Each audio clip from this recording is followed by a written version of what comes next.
మంత్రబలం కార్యక్రమానికి స్వాగతం. శ్రీ శోభకృత్ నామ సంవత్సరం ఉత్తరాయణం శిశిర ఋతువు ఫాల్గుణ మాసం శుక్లపక్షం పాడ్యమి తిథి సోమవారం. ఈరోజు మనమంతా ఓం శ్రీ రామాయ నమః అని జపించాలి. ఇలా జపించడం వల్ల మనసుకు ఆనందం కలిగి జ్ఞానం ప్రాప్తిస్తుంది. మంచి మాట కార్యక్రమానికి స్వాగతం.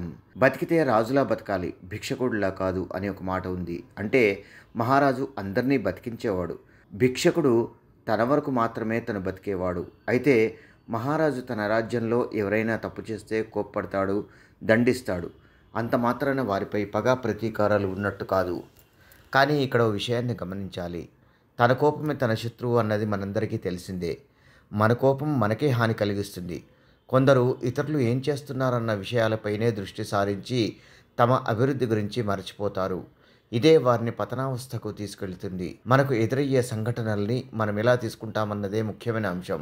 ఉదాహరణకు కొందరు టీవీలో సీరియల్స్ చూస్తూ అందులోని పాత్రల స్వభావాలను చూస్తూ బాధపడతారు, ఏడుస్తారు. అంటే ఎవరో రూపకల్పన చేసిన పాత్రల్ని మనలో లీనం చేసుకుని మనం బాధపడతాం. జీవితం మనది, మనం సంతోషంగా ఉండాలి. అలాంటప్పుడు మన అనుభవాలు, మన అనుభూతులు మన చేతుల్లో ఉండాలి. సప్తవర్ణాలు ఫలితాలు కార్యక్రమానికి స్వాగతం.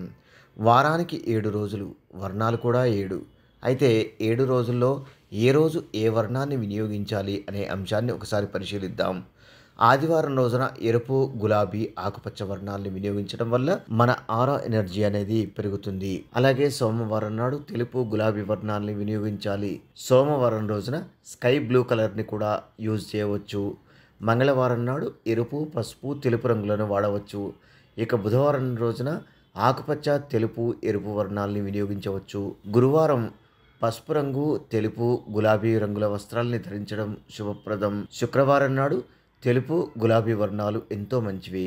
శనివారం రోజు స్కై బ్లూ, తెలుపు వర్ణాలు చాలా మంచివి. ఇలా ఏ రోజుకు సంబంధించిన వర్ణాల వస్త్రాలని ఆ రోజు ధరించడం వల్ల మానసికంగా అన్ని విధాల అంతా మంచి జరుగుతుంది. దివ్య పూజ కార్యక్రమానికి స్వాగతం.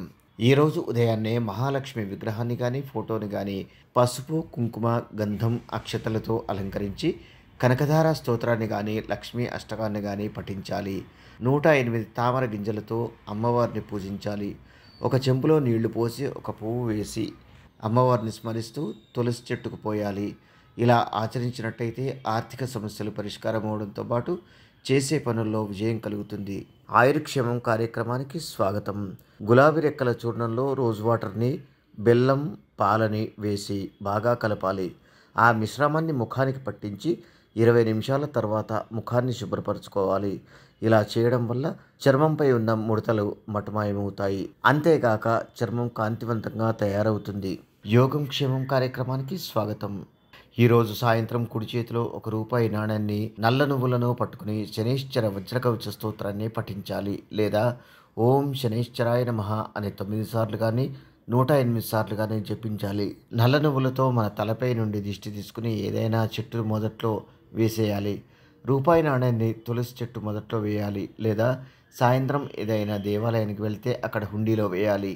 ఇలా ఆచరించడం వల్ల జాతకంలోని శనిగ్రహ ప్రభావం చెడుగా ఉన్నట్టయితే అది తొలగిపోతుంది. సర్వే జన సుఖినో భవంతు. మమ్మల్ని సోషల్ మీడియాలో ఫాలో అవ్వండి. లింక్స్ వీడియో క్రింద డిస్క్రిప్షన్లో పొందుపరిచాము. అలాగే ఓంకారం కార్యక్రమాన్ని జీ తెలుగు ఛానల్లో తప్పక చూడండి. ఇదిగో మీ ముందు కనబడుతుంది. దీని పేరు శ్రీవాస్తు యంత్రం అని. ఇది చాలా రోజులు చాలా కష్టపడి చాలా ఆలోచించి దీర్ఘంగా ఏదైనా ఇంట్లో ఒక పాజిటివ్ ఎనర్జీ, కాస్మిక్ ఎనర్జీని క్రియేట్ చేసే ఒక ట్రయాంగిల్, అంటే ఇలా దీనికే ఒక రేఖాగణితలో మీకు అందరికీ తెలుసు, రేఖాగణిత శాస్త్రంలో దీనికి ఈ రేఖలు ఇలా కలిస్తే ఒక ఎనర్జీ ఉంటుంది.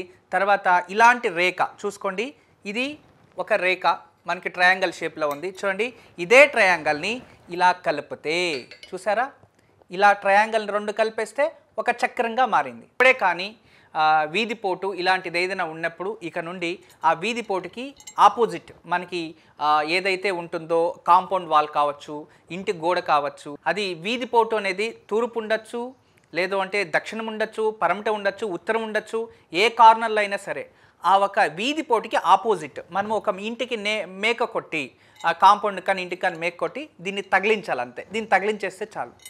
ఏ నెగిటివ్ ఎనర్జీ అయినా ఇలా పడి ఈ నెగిటివ్ ఎనర్జీస్ని అలాగే బయట తోసేస్తుంది ఈ షేప్స్. చూడండి ఇది 9 ఉంటాయి. 1 2 3 4 5 6 7 8 9 9 ఉంటాయి. ఇవి 9 ఇవి పాజిటివ్ ఎనర్జీని మాత్రం ఇది అట్రాక్ట్ చేసుకుంటుంది, నెగిటివ్ ఎనర్జీని అలాగే బయటికి తోసేస్తుంది. అలా తయారు చేసాం. అందుకే ఇక్కడ 9 విధానంగా 9 చక్రాలు వేసి దీని ఒక విశేషంగా సైంటిఫిక్ పిరమిడ్గా తయారు చేసాము.